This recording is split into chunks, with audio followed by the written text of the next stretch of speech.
Salut bandeko balandi baninga bandeko batinyoso oyo bapesa motema na bango pona kolanda biso bapesa matoyi na bango pona kolanda biso.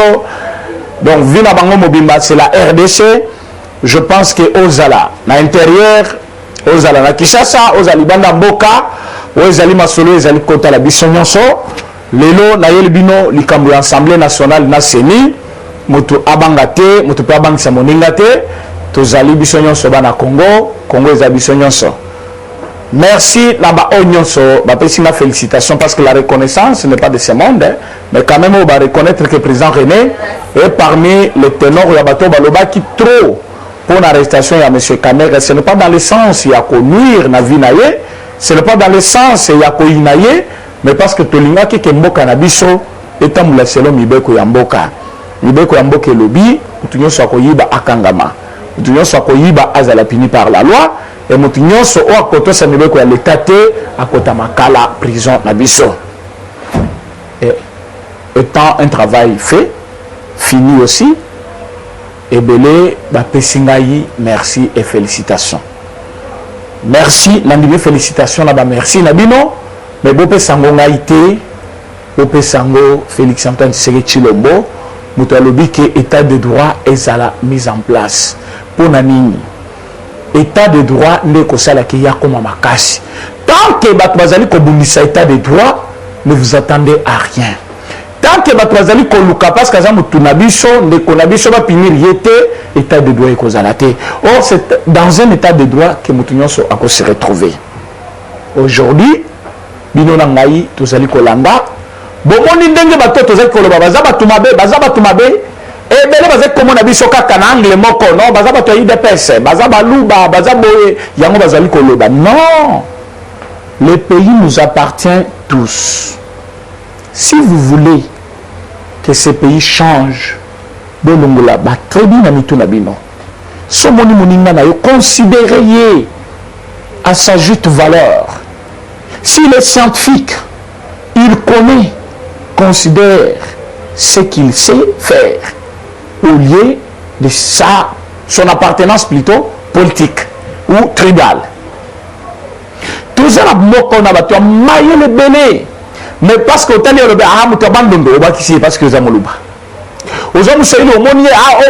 Congo central, non. Considérez chacun selon ce qu'il est capable de faire. Point très. Le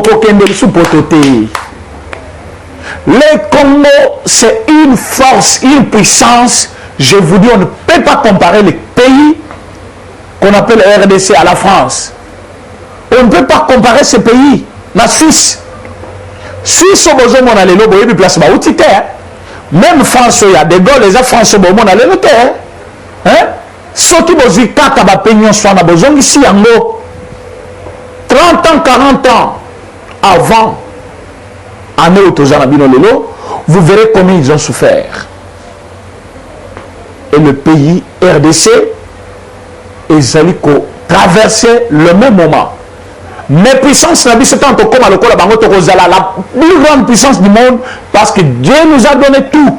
Il y a un scandale géologique. Ce n'est pas par hasard.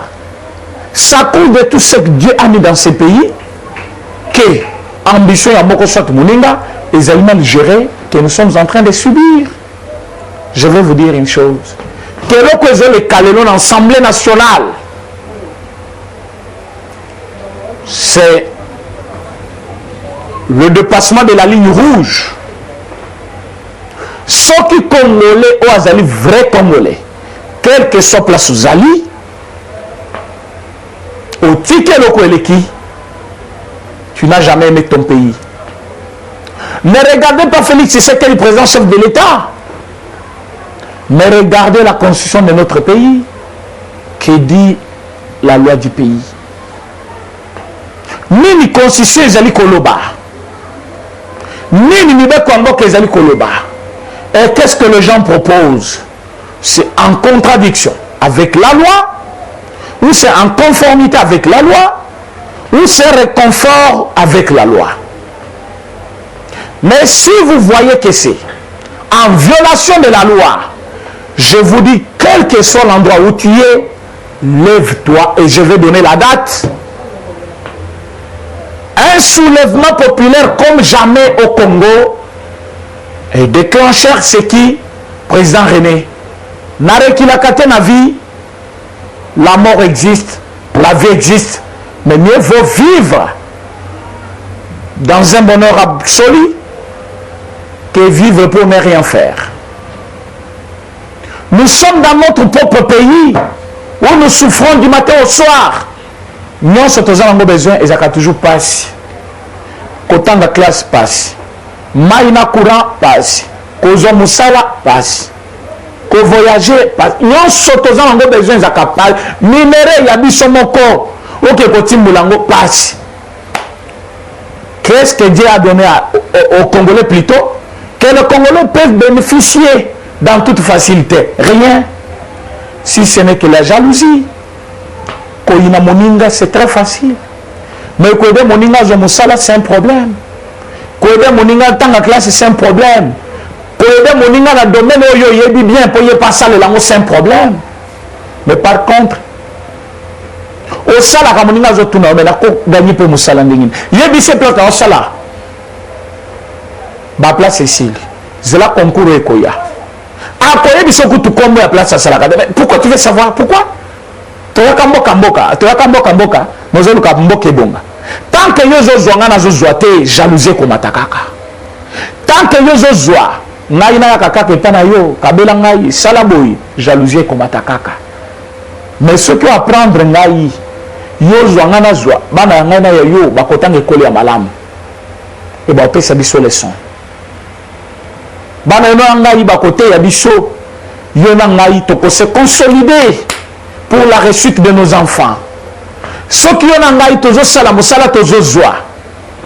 notre social ne serait plus le problème des chefs de l'État. Mais il faut se concerter, qu'est-ce qu'il faut faire pour te réussir. Mais quand un Congolais soit banni Moussala, d'ailleurs il ne te dit même pas qu'on a besoin d'embaucher. Non! Mais surtout comme à niveau il y a. Namoni kuna balancer offre moko et autres la chimiste comme on sait la chimie que nous postulons. Je vous dis que nous allons réussir. Nous avons aujourd'hui un problème. Oyo et pousser na écoute même sabande koke. Toyo kana malamu bande ko ngai. Je ne me fais pas très important mais je sais que la popularité aussi vient avec des conséquences. Je commence à avoir des problèmes avec mes oreilles à cause du téléphone. Vraiment, au nom de Dieu du ciel, sans exagérer, je reçois pas mal d'appels, des textos, qui chaque fois, si tu n'as pas répondu, on dirait ça encore. Non. Vous n'êtes pas seulement au total il y a 30 000 personnes. Non. On bataille dans les internet, mais on bataille dans la télévision, la télévision locale, ils ont belé. Nous avons beaucoup de personnes qui nous consultent par jour. Si on a un message, nous allons répondre et ils allons l'endoter. Et ils allaient causer une importance, mais parfois que vous avez belé, n'a pas le kangoua boucle. Parce que ça peut être le même problème que l'autre ami a déjà posé. Comme le problème que nous avons pour les mois, il y a un problème, il y a Obeminako. Proposition là à niveau ensemble, mais c'est la même question. Si vous voyez que l'autre a posé la même question, bien sûr, parfois dans des pays différents, dans des provinces différentes, si je sais que répondre le kakaï. C'est vrai par une émission comme je le fais, comme Naïb Saïdino, Bolanda, Lokitua Congo TV, Sangwa Congo, Bokolanangai tous les jours, et puis dans beaucoup de temps, parce que Nalobakata Moulaï pour faire expliquer à tout le monde ce qui est réellement la situation de notre pays. Alors si vous voyez, je n'ai pas répondu à un message, soit un appel, ne pensez que pas, je le fais en co, mais parce que parfois on est troublé. On est troublé. Aujourd'hui, sur l'appel les autres quotas, aussi soit on a les autres quotas, mais on a aussi une famille qu'il faut s'occuper d'elle. On a aussi parfois des camarades, on a aussi un temps qu'il faut se reposer, on a aussi un temps pour avoir des informations, on a un temps qu'il faut parler politique pour venir vous donner compte rendu à la décision de Zozo. Comme au moment où je vous parle, Baninga Bazan a réunion. UDPS est en train de se décider par rapport à projet de loi où Obemina a proposé. Mais comme je ne pouvais même pas rester une minute, Nakangi connexion, appel normal, Bandiko Kota, tu peux aller. Ça la émission au répondre bateau. Je viens répondre. Je vais dire à Obemina cesser. Obemina c'est un politicien raté. Celui qui a dirigé l'Assemblée nationale sans impact, je vous dis bien sans impact. Aucune importance à côté de la même télévision nationale que non, Nazolanda plénière. Mais celui qui vient d'entrer, la prison, mais c'est Kamere. Un jour, il a dirigé une plénière. Batunanda Kupena na fierté à Kolanda. Bien que Kimouibe qui sera battu trop bas. Émission autour ça, c'est pour recadrer un certain Obeminako qui pense qu'ils n'ont que 2 mois. 2 mois pour tout faire. 2 mois et demi Kolobanine. Mais c'est Obeminako sait que mandat ya cour constitutionnelle est aussi là. Dans le mois de septembre. Dans le mois de septembre, équipe Mobimba. Il y a Benoît, Luamba, Ezo Kende. Il faut chef de l'État a nommé 3 personnes. Il y a Chouanaye sur les 9. Vous voyez que la cour constitutionnelle est à 9. Dans 9, il y a 3 chefs de l'État. Et 3 Moussoussou, et la société civile. 3 Moussoussou, et 3 Moussoussou, au Conseil de magistrature suprême, au Conseil de magistrature suprême, au Moussoussou, et assemblée. Maintenant, Bango Bayebi que na niveau d'assemblée, tozali na bato babengi bango majorité et opposition. Or, la majorité est constituée entre CACH et FCC. Na niveau de CACH et FCC, baobinisa 3 personnes. Na 3 na bango, s'il faut compter loi de la majorité, on peut avoir des ngambo na bango, moko ekozala ya CACH. Et mon point d'office à combattre ma côté à chef de l'État a commis 4. Surtout qu'est-ce que au conseil, je pense que Tokozanga kozwa 2 ou 3 encore. Et nous sommes comme majoritaire côté à chef de l'État.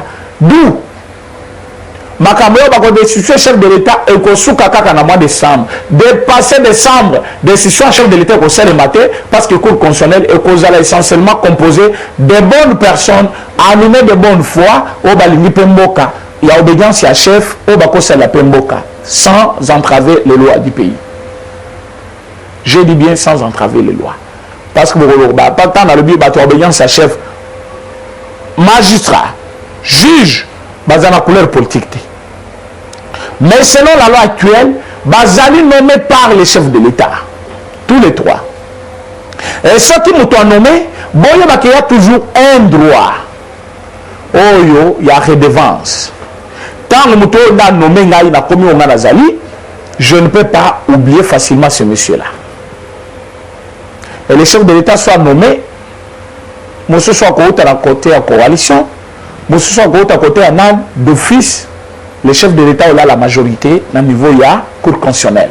Ma décision Tobosania. Sachant que, comme le décision présidentielle, la justice ne fera que le charger par rapport à Yamakambouba Sala Congo, il faut tout jouer dans le 2 mois. C'est-à-dire juillet, na août. Il faut passer à la part tous les moyens, va décider chef de l'État. Mais pour décider chef de l'État, il faut baser la soutien à la population. Ayez vos apaisements. Tempo, tempo. Que personne ne vous trompe. C'est moi qui vous parle, président René. Je vous ai parlé pour Kamere. Vous avez vu ce qui s'est passé. Je vous avais fait plaidoirie nangai, nangai. Avant plaidoirie, il y a les avocats de la République. Na Pessi Bango, félicitations. Maître Coco, vraiment, je ne sais pas comment te remercier pour la pertinence dans ces dossiers. Vous êtes nombreux qui méritent des éloges. Mais, par contre, Benoît Lwambaseke, Azaki nommé par Kabila. Azimbo Monavinaï. A commis Moutou, Azali référence à Congo pour avoir dirigé une grande institution comme la Cour constitutionnelle. On a souci que départ est commis. Mais au lieu qu'il se respecte pour gagner même pension à une valeur, il se laisse aller. Tout ce qui se passe, ils sont là. Bazali ko préparer comment à cause de la majoritaire, na niveau il y a cour constitutionnelle. Après, on va mettre chef de l'État en accusation et va l'ongoulaye. Mais comme Dieu ne dort pas, nous avons déjà eu toutes les informations à leur disposition et nous avons trouvé comment aussi les contrecarrer. Tant que nous avons proposé que Premier ministre, vice-premier ministre, ministre de la Justice, a comment chef yaba magistrat. S'il faut appeler ceci en lingala. Il y a un problème. Le ministère de la Justice, c'est une fonction politique. Or, un juge, un magistrat, basé sur la couleur politique. Dès lors que le ministre de la Justice a causé la même mise sur l'organe judiciaire de notre pays, la justice c'est causé la partialité. Et en ce moment-là, les arrêts sur la cour constitutionnelle, cour de cassation ou n'importe quelle cour, et qu'on a reçu sous barré à la tête parce que vous allez entacher d'une volonté politique. Tant que le ministre de la Justice a commandé sa injonction à magistrat. Ce qui magistrat aussi a l'obité d'office va punir. Là directement, Bazali entamé l'article 152 de la Constitution. Dans ce problème de Minakou, il y a l'inconstitutionnalité. Pourquoi c'est inconstitutionnel?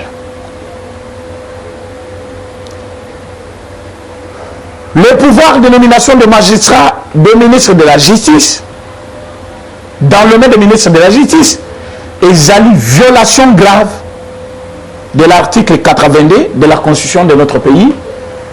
Faute de temps, beaucoup de temps, la Constitution je répète bien, article 82, beaucoup comprendre comment Bazali peut violer cet article par Robin Minako, qui a dirigé notre pays pendant plus de 18 ans, Nakabila, et n'ont rien fait pour la population. Au moment où je vous parle, nous avons enregistré des attaques depuis samedi, dans l'Est de la République. Robin Minako ne propose rien pour ça. Les enfants, au Covid-19 a cloué dans une classe T. L'Assemblée nationale peut statuer sur ça pour trouver des mesures, de voies et moyens. Comment décanter cette situation? Obémina ne voit pas cela. La jeunesse congolaise qui croupisse dans la misère, dans le chômage, Obémina ne voit ça. Les jeunes filles, les jeunes filles mères, elles se prostituent par-ci par-là, à cause de la misère, à cause de la kozanga. Obémina ne voit pas ça. Comment on a à ce niveau?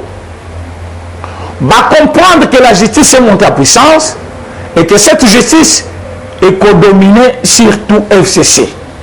Parce que FCC, je ne vous avertis pas parce que vous avez déjà averti que vous serez appelé un à un. Vous allez venir répondre de tout ce que vous avez fait aux Congolais. Et Moututo a pocha tembe à Koutana la justice. Bakoben Sabino Moko Moko.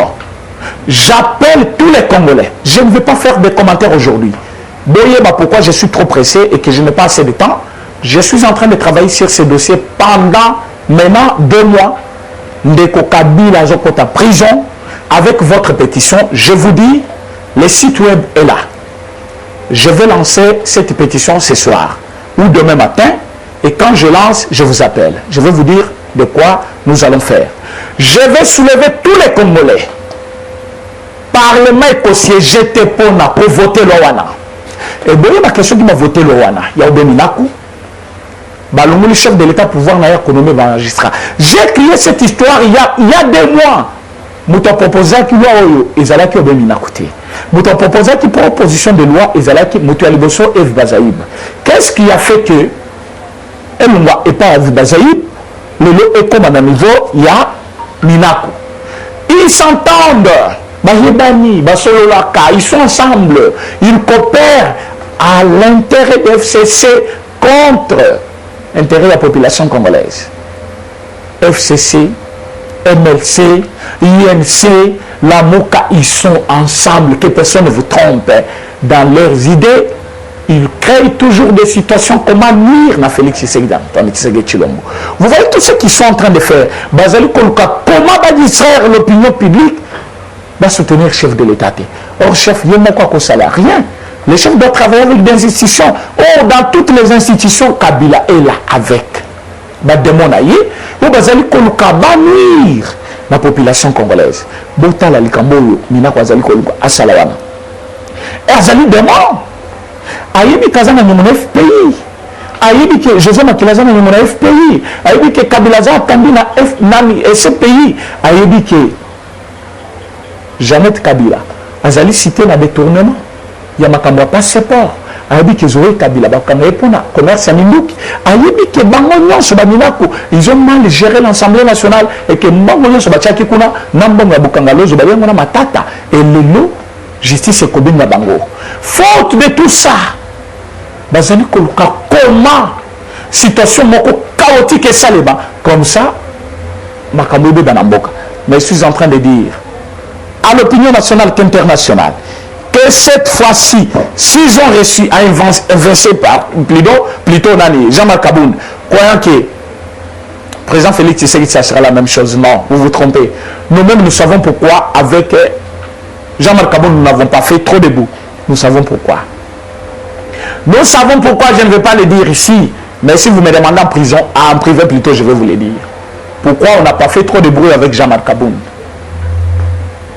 C'est pour notre intérêt. Jean-Marc Kaboun n'a rien fait pour Azala Libanda. Mais Toti qui peut te dire ce qu'il est capable de faire avec nous en dehors du Parlement. Mais le chef de l'État, ça ne sera pas la même chose. Mais vous avez beaucoup ça pour que le chef de l'État, parce que vous avez la majorité, vous vous trompez et vous vous êtes aussi trompé. Je vous demande une chose. Vous n'allez pas reculer parce que la majorité, le Parlement beaucoup voté. Mais là, il faut qu'ils promulguer par chef de l'État. Ce que chef il faut promulguer, la Constitution vous donne les droits quand même qu'après 14 jours, vous appliquer. Mais ce que chef de l'État lobby, il y a des choses à rectifier. Ah là, boutique en suspense. Le chef de l'État peut demander la proposition à la loi. Parce qu'il y a une proposition de loi. Même ceux qui ont semblé à voter, il ça qu'un Sénat pour que le Sénat ata la so qui loi on est coquille après ceux qui va lobby loi est coquille c'est chef de l'État et ce chef de l'État pour promulguer dans les 14 jours qui suivent va considérer comme si elle est qui déjà. Mais je vais vous dire une chose, que dans le moment il y a Bochab vice-premier ministre Natembo Andondo, nous avons déjoué ça tout ce qui est dans l'opposition, mais c'est le moment qu'on voit la vraie opposition. La moquette est où? Après tant qu'il dépêche à Romanazé, entre-temps dans l'opposition, au même moment, dans le pouvoir. Mais nous sommes au pouvoir. Nous avons un allié qui est un ennemi du peuple. Alors, nous n'allons pas croiser le bras parce que tous les dépêchent comme ça que nous devons nous transformer en opposition. Voilà pourquoi. C'est le moment où tout le monde a la bouca. C'est le moment où tout le monde a Mbemba, tout le monde a Katumbi. Tout le monde a battu sur le Baka. Bazali, opposition républicaine, va soutenir l'opposition Félix Tshisekedi. Bazali Koluka Abongisamboka contre l'ennemi, ou Bazali Koluka va nuire en santé naïe bannir la santé de la nation, bannir la République démocratique du Congo. En ce moment, Minaku, bazali na complot na FCC, na INC. Bazali koloka que le chef de l'État échoué. Comment ils veulent que le chef de l'État échoue? Bazali veulent pouvoir na y a nomination y a juge. Partout dans le monde, juge mon côté azalaka a voté dans l'Assemblée. Pourquoi le juge va voter? J'ai expliqué ça il y a 2 mois passés que le juge c'est au magistrat, aux fonctionnaires de l'État, azali pour travailler pour la nation congolaise et non pour un individu. Or, ceux qui votent dans l'Assemblée, l'Assemblée tous en couleur politique, nous avons la majorité et l'opposition. Ceux qui vont voter, bazali la majorité. Ceux qui vont voter, bazali la opposition. Imaginez-vous que ces juges, à cause de la couleur politique, il va défendre qui? Il va défendre l'opposition ou il va défendre la majorité? Alors qu'il ne peut pas défendre ni la majorité, ni l'opposition, à cause de la mal vie par bateau va voter qui est. D'où, juge à cause de la liberté naïté, il aura les mains liées, moyen salam salanaye et zate. Mais qu'est-ce qu'il y a à la base de ça?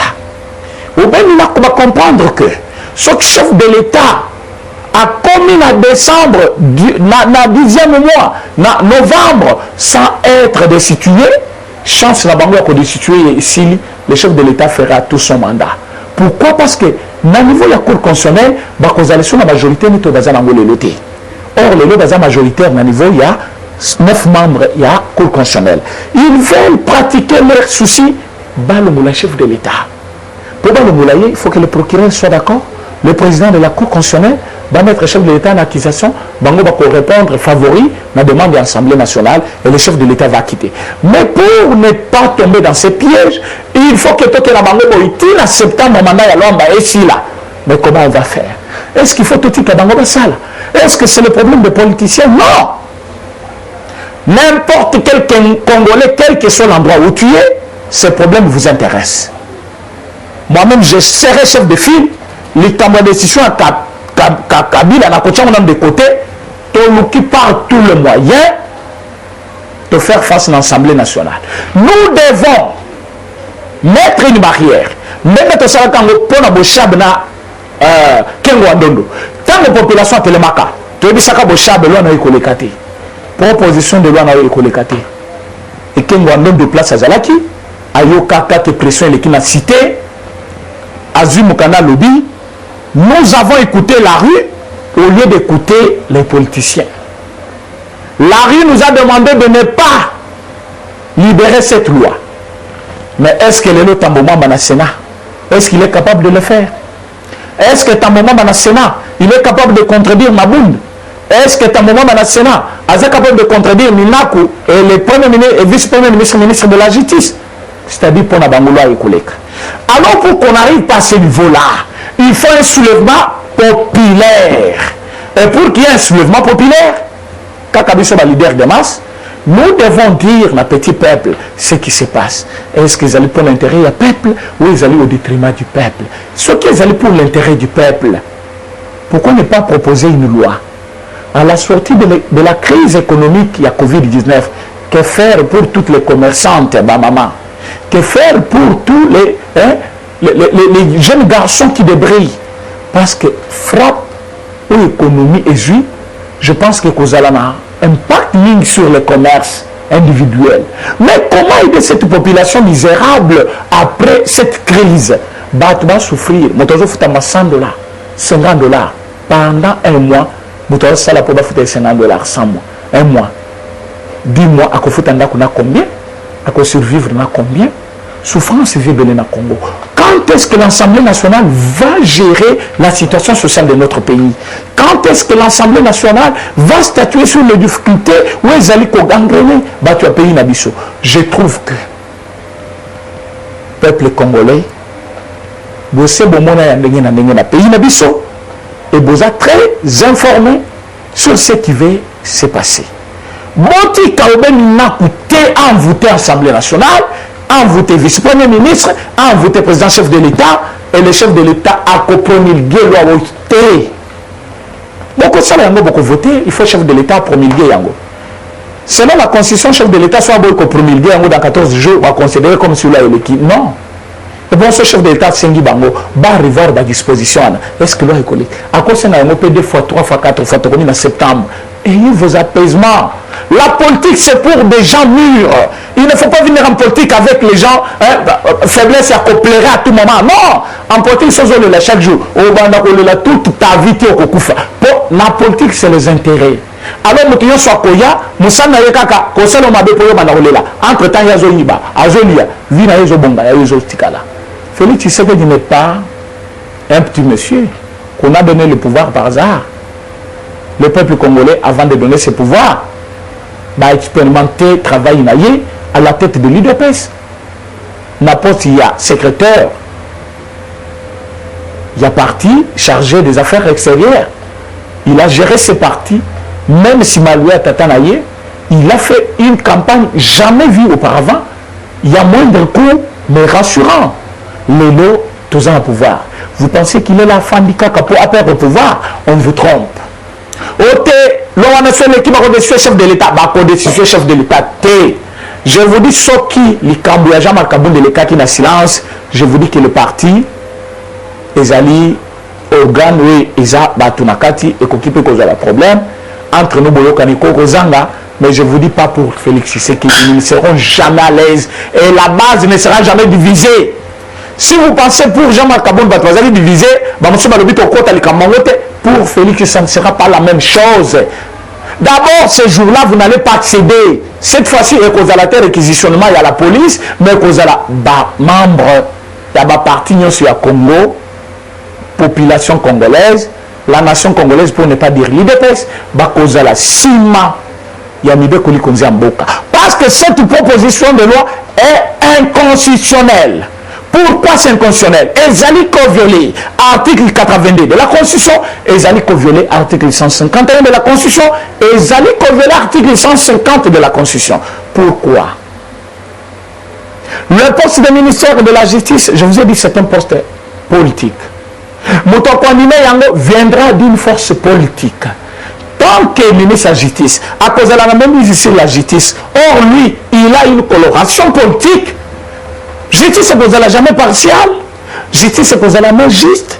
Justice jamais est causée nanzela parce que par rapport à des intérêts, comme j'ai entendu, un éminent professeur aujourd'hui sur les antennes d'une région en place, il ne fallait pas distribuer ma peine, comme si ils étaient des distributeurs de peine. Il fallait battre là, dans quelle mesure du possible, selon fonction. Dans la justice, il n'y a pas de fonction. Dans la justice, il n'y a pas de tribu. Dans la justice, c'est un professeur. Et puis, professeur Yannin Inikin. À l'écart qui n'a pas antenne aujourd'hui, la Tongo, ah non, j'ai eu du mal. Na kiosque. Bato balanda qui kiosque, bolanda la sous-sunaniana, boye baké président René a parlé. Il y a des professeurs, je ne sais pas comment ils sont devenus professeurs. Alors, il fallait peine. Bah, c'est pour cela qu'il y a des juges. Bah, juge il fallait distribuer peine selon la qualité de chacun. Non! On ne juge pas pour connaître la peine qu'on va distribuer à chacun, mais on juge pour connaître d'abord la flagrance, la culpabilité. Et puis donner à chacun selon la loi. Selon la loi et non selon la fonction de quelqu'un. Parce qu'un directeur de cabinet, à lobby, à quel plus loin. Alors ce que je veux vous dire, c'est que ces politiciens, en otage, ils ne peuvent pas faire ça. Ils ne peuvent pas faire ça. Le ministre de la Justice a coquille jamais causé la même mise, sinon, à cause de décriminaliser la justice congolaise. Parce que selon ce professeur, il fallait caméra à peine parce qu'un directeur de cabinet, et Jamal qui a déjà 80 ans, à Kobimana, Génie, est-ce qu'à comme 102 ans, donc il fallait Baluka peine Moko amoindri Ponaï.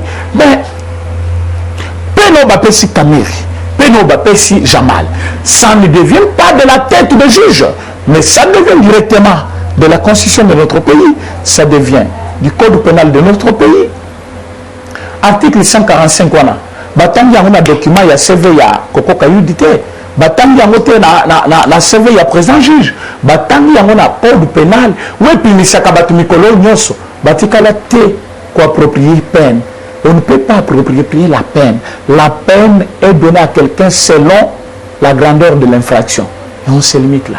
Ce qui est infraction à l'objet, il ce qui est infraction à l'objet, il a violé, il faut que tu as prison 10 ans, il faut que tu as prison 10 ans. Mais selon le professeur du campus, à l'objet, il fallait approprier la peine selon l'âge, selon la fonction publique. J'ai compris pourquoi le professeur Matana a raison, il y a à cause du vagabondage dans la politique, ils ont sacrifié scientifiquement la politique du Congo. Parce que les politiciens attendent des scientifiques. Oh, les scientifiques, bango côté politique, avec l'idée de Dialelo, moyen bassé. Se souvenir, le peuple congolais va souffrir. Exact. Moussana Bango, regardez, Kabila est entouré de professeurs, mais Bazali peut courir toujours dans des pratiques malsaines. Inconscionnalité. Parce que pouvoir exécutif, pouvoir législatif, et ils allaient séparer aussi le pouvoir judiciaire. Bakoki jamais copé sa injonction au conseil par les ministres. Alors quel est le rôle au conseil de magistrature? Quel est le rôle? Ceux qui peuvent dans le bibongo, les magistrats, cause de la haute fonction de la République, parce que ils dépendre d'une couleur politique. Qu'on vous explique ça comment? C'est pour cela que j'ai dit, je n'ai plus le temps à trop parler. J'ai beaucoup parlé pour Kamere et beaucoup de personnes le lot. Bon, mon Kenzamba a fait chance, mais c'est Kamere à qui on peut ma place naïe. Quand on a mon photo naïe, na maman naïe, azo komele na loboko, maman je t'aime, Dieu est au contrôle. J'ai pleuré et je me suis dit, enfin M. Kamere se souvient que Dieu existe. Après avoir ravagé la présidence, après avoir éliminé tous les grands chefs contre le chef de l'État, ou après le chef de l'État, aujourd'hui M. Kamere se rend compte que Dieu existe. En prison, maman a battu Mokolo. A comment souffrir? Na quoi côté en prison?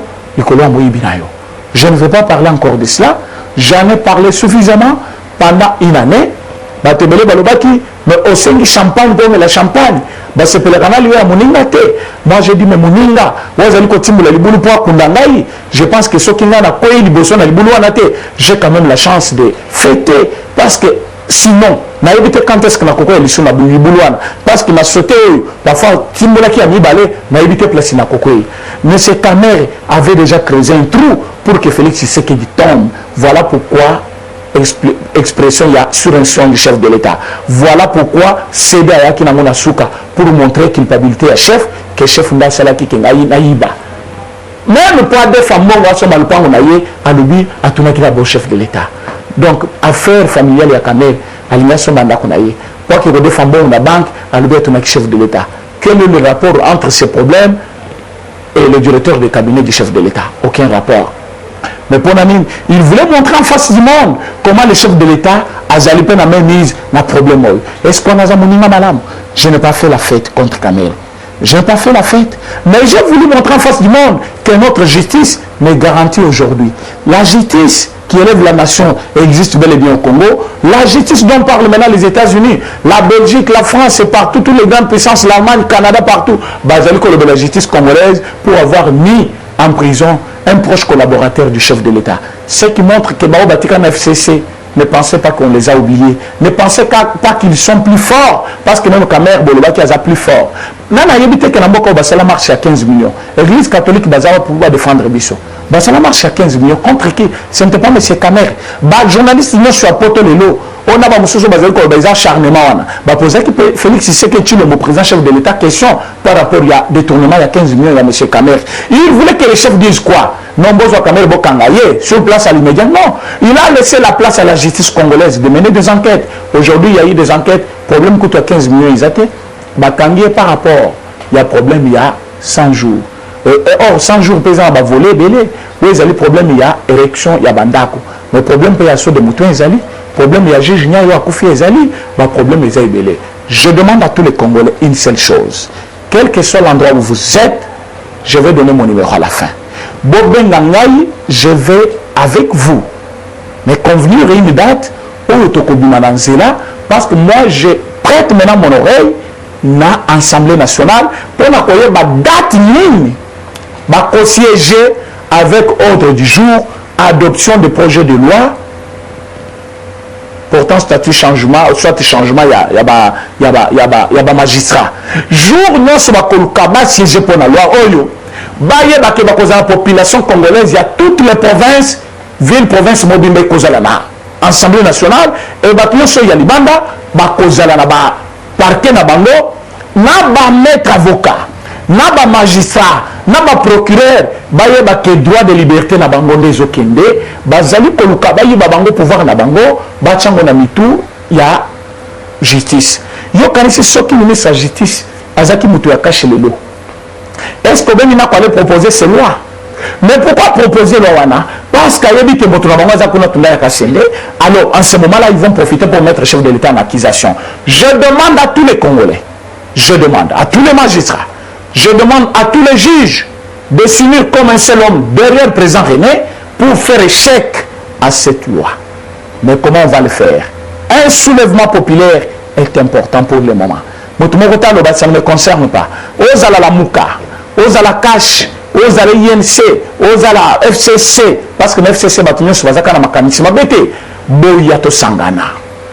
Pour faire face à la loi Yamade, loi Yamonguna, loi Yabato Balina Kongote, pour faire échec na Batouana pour que l'État congolais puisse trouver sa souveraineté à la justice. La justice, c'est le socle de tout le développement. La justice est réveille une nation. Nous sommes dans une république le juge et non une république de Kingakati où une loi se forme la nuit et la journée baïrango. Pourquoi la loi baïrango que la majorité de l'Assemblée est collègue et ceux qui prennent le chef de l'État à promulguer yango à promulguer mais avant tout comme à cela peuple congolais beaucoup en énanzela naibino. Je demande à tous les Congolais de me soutenir quelle que soit place Bozali et bah oh baïbi que loi portant statut à Joseph Kabila comme ancien président et Zali Mabé. Je pense que je suis prêt maintenant à annoncer la pétition. Vous allez soutenir cette action.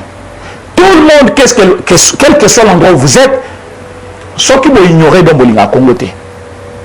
Et bien là,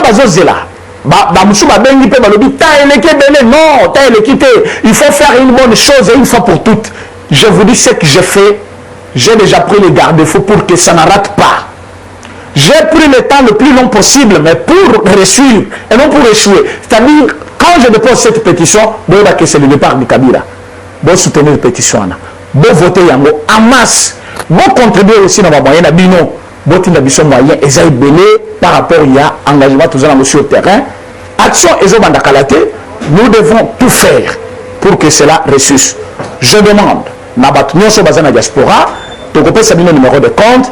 Donc, on peut savoir le numéro MPC soit Orange Money. Vous appelez le numéro Nangai, pour que tu harmonises ma Cambouana. Je vous remercie pour tout ce que vous avez fait. Pour la réussite, il y a procès. Merci pour l'encouragement. C'est président René et l'UDPS.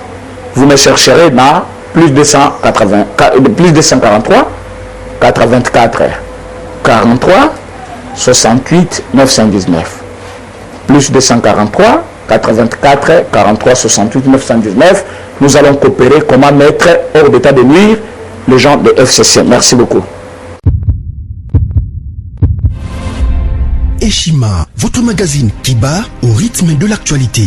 Retrouvez la nouvelle édition. Exclusivité, l'an 1 des Baseyane Nanga. Métamorphose et décollage de la province du Haut-Ouélé. À la manœuvre, Christophe Nanga. Avec abnégation et patriotisme, les gouverneurs Baseyane est déterminé à lancer la province du Haut-Ouélé sur la voie du développement intégré. Interview, prise en charge des malades, la maîtrise de la propagation du coronavirus. Docteur Eteni répond à toutes les questions. Économie, la baisse des prix, les combats permanents d'Acacia, Bandoubola. Dossier Eshima, mécanisme national des suivis historiques et réalisations. Focus, Sele Yalagouli propose des nouveaux paradigmes de développement indispensables à la relance de l'économie. Nation, championne du social, Agnès Mouad Nawej et la CNSS offrent $1 million dans la lutte contre la pandémie Covid-19. Moussa Mondo sensibilise et prend en charge des personnes vulnérables. Parité, Olive Lembe Kabila, modèle de générosité et d'entrepreneuriat féminin. Afrique, un déconfinement aux multiples facettes. Retrouvez l'intégralité du magazine Eshima dans les kiosques. Eshima Magazine, un nouveau standard d'information.